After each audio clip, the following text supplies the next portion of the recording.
100% ایمان لانے والے، یقین کرنے والے نہیں رہیں گے۔ آج دیکھ رہے ہیں آپ، میں مسلسل پچھلے ایک ہفتے سے دیکھ رہا ہوں فرانس میں جو گستاخی ہوئی اور اس کے پاداش میں جو کچھ بھی حالات ہوئے سب کو معلوم ہے۔ فرانس میں جو کچھ ہوا اس پر ڈیبیٹ انڈیا میں بھی چل رہا ہے۔ ہندوستان کے ہر نیوز اینکر اس کو لے کر کے گرما گرم بحث کر رہے ہیں، اور کچھ ایسے لوگوں کو لا کر بٹھایا جاتا ہے، مجھے ان کے بارے میں معلوم نہیں وہ پیڈ ہوتے ہیں یا بکے ہوئے ہوتے ہیں یا ان کو اسکرپٹ یعنی سکھائی جاتی ہیں، لکھ کر کے دیے جاتے، پتہ نہیں کون لوگ بیٹھتے ہیں۔ آپ کو عام لوگ ہیں آپ، مجھے معلوم ہے، لیکن میں آپ کے سامنے گفتگو کر رہا ہوں، سنیے۔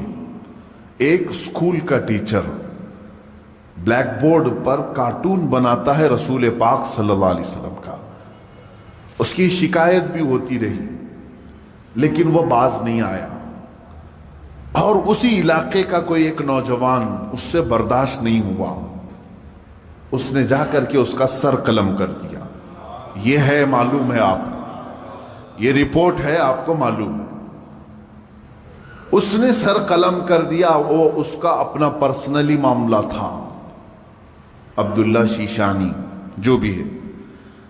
اب اس کو کیا چھوڑ دیا؟